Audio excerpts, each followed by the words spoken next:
Welcome back to another case study episode where we like to review an athlete's improvement to find out exactly where they were, potentially when they started with us or their journey of the last period, and how we got that improvement, what training we did, what changes we made, and what we needed to do with them to get that improvement. And today is a little bit of a different style case study. It's not a typical linear progression from potentially a beginner athlete where we see them just improve in all three disciplines. We've seen some great results with our case studies where athletes will go up 20, 40, 60 watts in their FTP on a pretty traditional journey. But this one's a little bit different because an athlete came to us who we would describe was a endurance monster. And this is Fiona, who had managed her training herself essentially the last 20 years of her whole life, but she'd hit a point where she wanted to see if she could go for another Ironman 20 years after she had last completed one. And this was a great test of a coach and athlete relationship and the challenges that come when neither coach or athlete potentially want to compromise too much, and both coach and athlete needed to compromise here about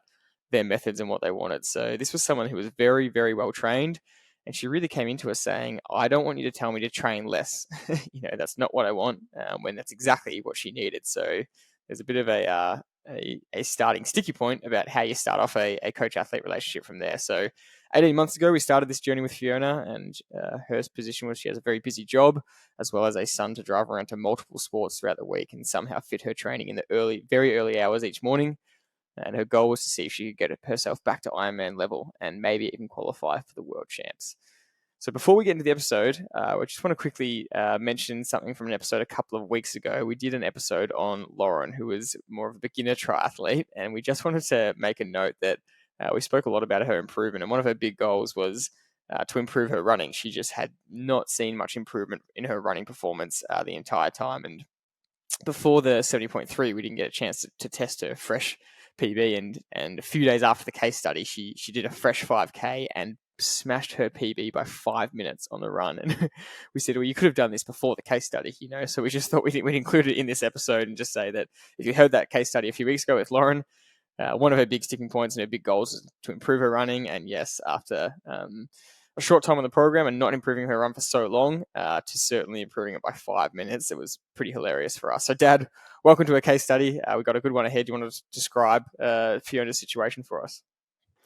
Thanks, Jordy. And this is one of the most enjoyable athletes that I've ever coached, I think, because I think I learnt a lot more about coaching than I have with any other athlete. And it's always good to have a case study and focus on the things that we've done well as a coaching group for our athletes. And it sounds like we're always pumping ourselves up about how good a job we do, but it is also the other way around. The athlete has a huge amount of trust in what we can provide. And I was really challenged by Fiona because she definitely had an unbelievably good work ethic already.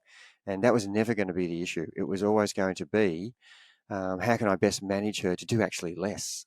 She was such an endurance athlete. She was so well disciplined, and over 20 or 30 years she'd been, if you looked at the sessions she'd been doing, she could run 20 to 30k, Tuesday, Thursday, Saturday, no problem. And for some people that's just like, what? That's incredible running. And sure, she had some ups and downs over that period where she would probably, got some injuries as a result of that, but she just loves training, and she just loves the process of being fit and being organized, and she has that in her work ethic. She's super structured, and that wasn't the reason she reached out to us. It was more getting someone to get on board with the way she trained and give her some tips about changing some things, which she knew she had to do. She knew she had to change some things, but she wasn't willing to give up everything. So when I said earlier, I was challenged as a coach, normally I would really want to only let people come on board who are going to really follow and trust our process. And they've reached out to us because they feel that they're not improving and they're not progressing. And they may feel they've done a good job up to this point, but they just want to go and improve more. And so they eventually have to, make that call to say, look, this is what I've done. How can you help me get that next 5 or 10%? And that's essentially what she did. But she had a lot of provisos were, you know, I don't want you to stop me doing these monster days of training. And so, you know, I'm being challenged right from the very first sentence of our of our interview was, I want you to coach me, but I don't want to change. And I think that's really difficult starting point, isn't it? Where, you know, you've got a keen, enthusiastic athlete who wants help, but is really reticent to change anything that they're doing. And so that was my first challenge, was to have discussions about her. And this was an unbelievable. I felt like this is the most teamwork I'd actually ever come across, where I had to compromise a lot and I had to ask her to compromise a lot, and we had to meet somewhere in between. And we both agreed to do that. She agreed that she would trust the process and do less training if it looked like she was going to improve, and I had to agree to let her continue to do a lot of training that was, I felt, over the top, but you know, it kept her mentally happy and content.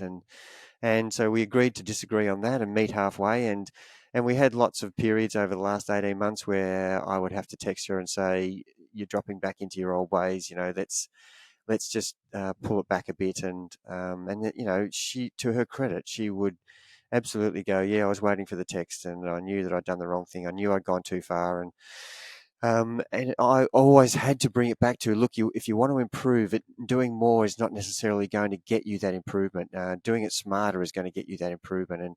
And she agreed, and she, you know, there's nothing she disagreed with, but she just had this love of training. And Mm. I'm trying to get that into a different way of thinking. Whereas if you train with a little bit more specific intent, you will actually get the two results you want. You can still train the way you want to with less volume, and you'll get more improvement from the sessions you're doing. And I suppose that was the starting point. Yeah, exactly. It's funny, we get athletes to, you know, fill out our form once they start with us, and as you said, you know, we really ask them, what's your training been like, and the volume was huge. And one of her goals was, ironically, she wanted to improve her run base, and this just highlights the example of where the coach's value is, because you had to say to her, you know, you've already got an elite run base. You know, that's actually not what you need. Whereas she didn't realize the volume of work she was doing, how much of a good run base she had. And that's what we were talking about, or I was referring to in the intro, when we're saying it's not just always a simple case of a linear progression that we're looking for with an athlete. The coach's role can be a range of things. It's the programming of what sessions to do. It's the schedule and what order to do them in. But it's also the how to approach sessions, identifying strengths and weaknesses in an athlete, giving athlete confidence in what they need to do or what they're already good at. It's a whole range of things, and in this case, it was not about training harder or training well. That was already two big ticks there, and she'd already, you know, managed her own training really well up to this point. But as you said, it was managing her fatigue and managing her load and managing her mindset that if she changed things, she wasn't going to go backwards and she wasn't going to lose any of what her strengths were. And so, yeah, take us through that first compromise of, you know, the first kind of I'm not going to say argument because it's never an argument, but the first compromise where she's saying, I don't want to come in and do less, and you're saying, well, that's kind of the first thing we have to tick off. So how did you approach that first challenge?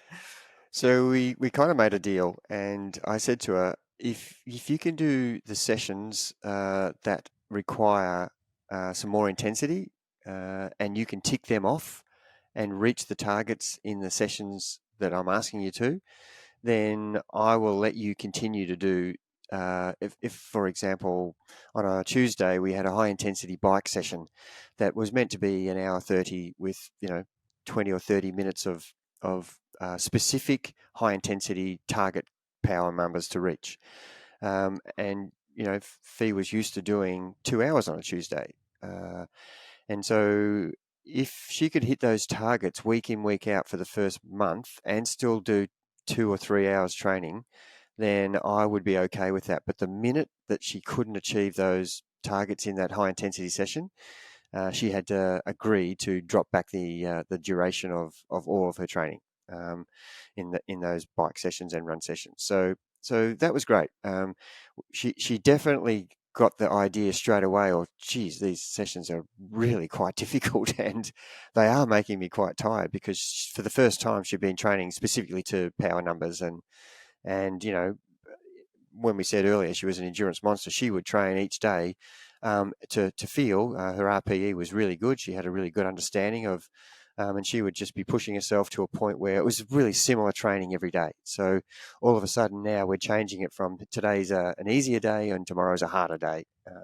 And so she understood all those concepts, but she just, she was just happy training. And now she's got to a point where I want to do an Ironman, and I do think I need to change some things. So she was on board with that. And so that was the first compromise, was really me saying, well, if you can reach the targets, then we can still do some of those added extra time duration to the session. But the minute you're starting to get too tired, we're not going to know that for at least 3 or 4 weeks into the program. And I think that was a really good compromise for both of us to go into the first block with that agreement. For sure. And then the next key thing was she said, I'm not interested in improving my 5K, 10K, half marathon run times. I'm not, of course, you want to improve it somewhat, but she wasn't interested in that. She said, I don't need to be tested for that, for the swim. I'm not interested in improving the numbers that drastically. It's the Ironman's kind of the key goal. And you're saying that's fine, but this is our process. We still need to test these things. And, there's key reasons for that, even if it's not your goal to improve them. And it was interesting for us because we're so data driven, but this wasn't so much about the data, even though we still test regularly and we still look at all the data. Again, that was another compromise where you had to get her on board with the testing side, even though it's not the primary goal. Yeah, and look, one of the reasons I said, look, fair enough with the swim and run. We can get by the program without testing you a lot in those disciplines, but on the bike you haven't used power properly, and in order to get you to ride, some changes in your training method, which is having some harder sessions, we need to actually test you on the bike. And she was okay with that. And so once she understood that here's my FTP number, and I can take a percentage of that for this session, and I can try to ride in the ranges, she was all on board with that. And that was enabling us to really quantify straight away whether she was overdoing the endurance training to not allow her to hit the targets. And certainly the lessons that she was learning about this was that this is a number that we train to. It's not a number that's going to define you as a rider or as a runner or as a swimmer. It's just initially a number to train to. So that was a really good lesson for me to get that message across, that sure, we want to test you as an FTP, and we'd like to test you in the water and as a runner, just so that we can train accurately. And the second reason, as long as I explained these reasons to Fee, she was on board with it. And I said, the second reason is that I want you to get used to executing. And she said, no, I am the best executor. You just watch me. If you want me to run this pace or that effort on a bike, I can do it. And to be fair, she could. She was really good at it. But I said, this is going to be a little bit different, having to ride to power. So let's just see how you go at executing that. And so learning how to execute in a training session around tested numbers was going to be a new experience for her, rather than doing it to RPE. And it made another good summary for me that people are really good at RPE if they have worked at it a long time. But all of a sudden she was saying, oh God, I felt like I was doing a really good effort in those 30-15 sessions, but when I looked at the numbers, I was fading because I was riding too hard early, and I felt like I was doing it easy early. And to be fair, she was. And that's the nature of being accurate to power rather than RPE, because you're fresh at the start of the session, and by the time you get to the end of the session, the RPE, you're suffering badly, and the numbers will show you. The numbers will show you're actually dropping out of the ranges. And so that was great for her to see that. And then she really was on board with, these are my numbers, this is what I need to train at. And then learning how to execute properly in those sessions was a real learning experience for her. And that was one where she took on board. Having a session where you're just not doing the same tempo or zone 2, where you're actually training at threshold or VO2, was going to be something new that she hadn't done for a long, long time. And so those 3 reasons, working out what you're training to, learning how to execute, and then training at an intensity that's above what you've been doing before. And she was totally on board with it once I explained those reasons. And that's the relationship we were having. And look, to be fair, most people are on board with it once they understand that. But you've got to understand where she's come from. She's just done it this way for her whole career and done it really successfully. Yeah. But she wanted that next step. And when you said, she wasn't that keen on improving a 5K, 10K and half marathon, I know you were generalizing there, but, we all, if we're asked to have a truth serum, it would be, well, yes, I'm not doing all this training just to stay the same. I actually want to, see some improvement. And she did want to do that, but she wasn't really wanting to be tested all the time for running. And that was a compromise that we in our processes had to come up with, with another alternative way to make sure that she was running the right amount of intensity on those days. And then, eventually she did to embrace the swimming testing with no issues whatsoever, and couldn't wait for another 4K time trial or 3K or 2K or 1K, whatever we were giving her in the pool. She was right on board with it. And then eventually, she could see the value in, understanding, well, if my 10K time's this, if I can do some training that's going to improve that, then I will actually be able to run a better marathon come Ironman Day at Port Mac. Yeah, look, great summary there. And I think one of the biggest lessons there is that it's a reminder that testing isn't the only reason we do the testing, not just for improvement between blocks. That's not the only reason. You just highlighted some really key reasons outside of aiming for improvement of why testing is important. And in Fee's case, it was to make sure she's not overtraining in her training blocks. So even if you're not aiming to, if the training isn't geared around running improvement, and I think this is what we'll talk about in terms of her Ironman racing, is that she ran really well, but she has more speed in her and she has more pace in her to improve. And that was kind of the result of her race last weekend, which we'll get to. And your kind of analysis for her was, you've got more in you running wise, and we can do that, but we need to focus on the running training. And I guess the summary is that we still want to test anyway, even if the primary goal isn't, maximum improvement between testing blocks.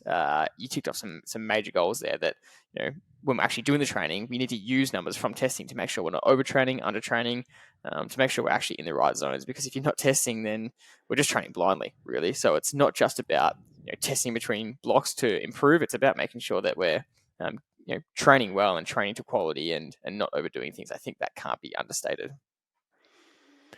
Yeah, and also I think because she's trained herself for so long, and I keep saying that, and done it very well, she just needed someone to guide her around confidence about, am I doing it right? Is there things I could do better? What are the things I shouldn't be doing that you can see? And that to me was great because, she really trusted us when she came on board because she'd heard so many podcasts.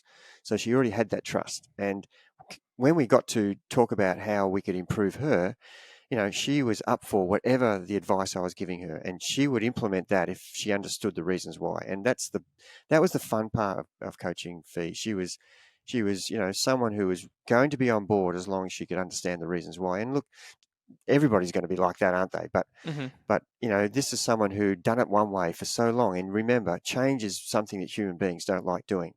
I want to still be the same athlete. I want to improve, but I don't want to change anything. And that just can't work. We have to change something to improve ourselves. Otherwise, we're going to stay the same forever. So I think that's what she was really reaching for, was someone who could give her confidence about what she was doing was okay, and what are the things that are going to allow her to get that Ironman after 23 years later, when she first did Port Mac in 2001. Can I do another one, 23 years older? And am I doing the right training for that, or do I need to do something completely different? And I think that was the great realization to me, was great. This person's really on board. There's so many things we can change here, but we have to do it really subtly so that she will agree to it. And stopping her from being an endurance monster was one thing I couldn't stop, but I had to, try to coerce her to say that less is not better all the time. More is not better. Sorry, more is not better all the time. Less is better than Yeah, more. exactly, exactly right. And so, from a data perspective, I mean, she did improve her FTP a lot, which is great. Once you start training to power, she improved that quite quickly, and then changed bikes, and then the power does change itself. But she definitely got that improvement that we'd like to see from an FTP perspective. She backed off the volume in areas, and that definitely helped her freshen up. And then she just wanted that confidence that she could get to the Ironman and complete it really, and complete it in good shape. And fast forward where she followed the process for these 18 months, and she gets to Port Mac last weekend after all these years, as you said. What was the mindset going in? How confident were you both as coach and athlete, and what was the race plan and outcome? I must say, I was the most confident I'd ever been with any athlete going into an Ironman, because she was just embracing the endurance side of it. Right, she came to us already fit for. She could have done an Ironman, before we worked together. But would she have done it with the right plan and her execution? They would have been the key things that would have let her down for sure, and she knew that, and that's where we were helpful to her, because we could actually guide her to say, okay, in the swim, she started with us having, huffing and puffing after 50 meters, and all of a sudden 18 months later she can knock out 4K. That to me was an incredible improvement. On the bike, riding to the power on a course like Port Mac, which has got nearly 2,000 meters of climbing in it. It's a brutal course, and it happened to be the worst weather ever you could imagine.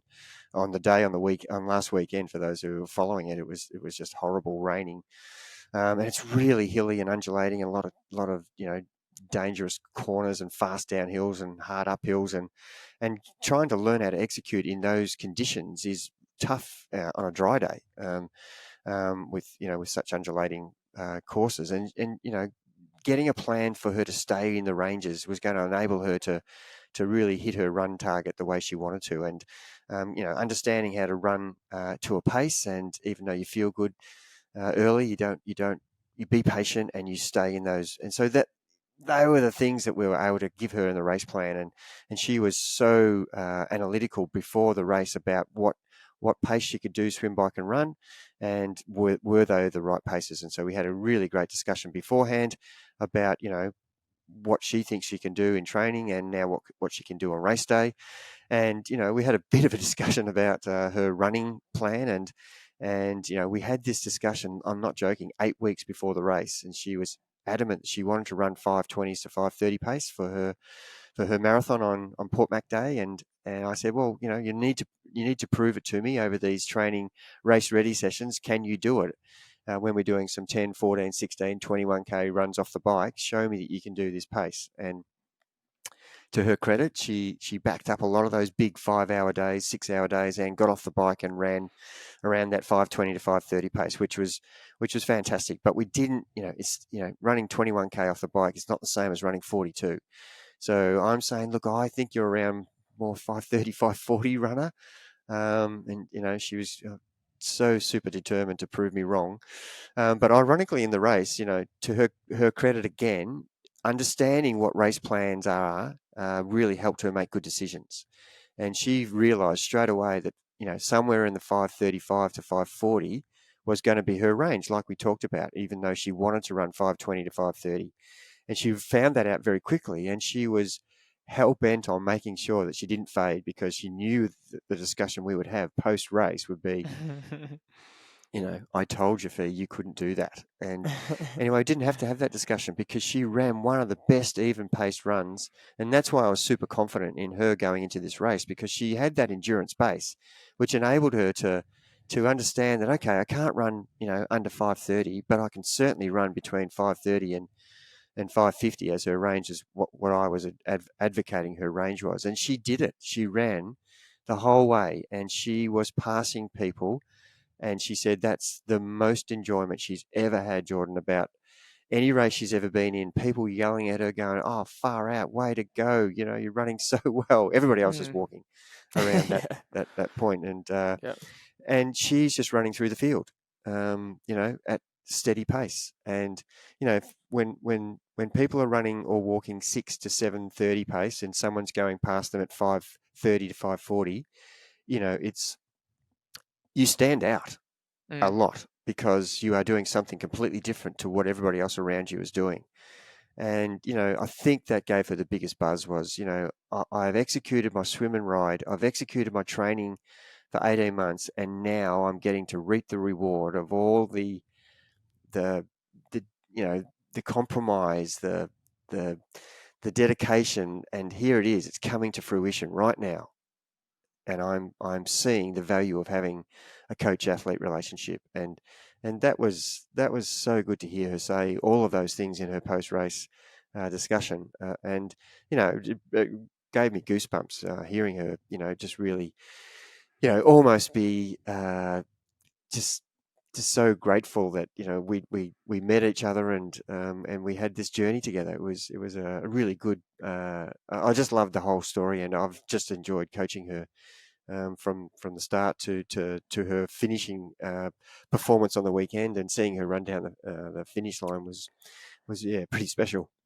Yeah, it's just a great overall case study and story. And I love this specific example because we've mentioned it a few times, but yeah, the coaching process isn't just about the training sessions and the numbers. Sometimes a lot of people already have that, and they just need instead a bit of guidance around just make a few key changes here and there over a consistent period, and just someone to keep, as you said, keep them back on track. They might slide off the track a little bit, and it's like, actually, no, just come back here, and that's all you need to get the result you want. And yeah, we looked back at her kind of first goal she wrote down for us, and what one was, can I do an Ironman again? And I think the wording was get to an Ironman level again, or just have the confidence to do it. And then the second one was, yeah, maybe even qualify for World Champs. And the result was she did the Ironman. She executed it so well, and came second place in her age group at Port Mac last week, and that was an immediate qualification to the World Champs at Nice. So that's very, very special, and that's a great result and a great way to finish this case study.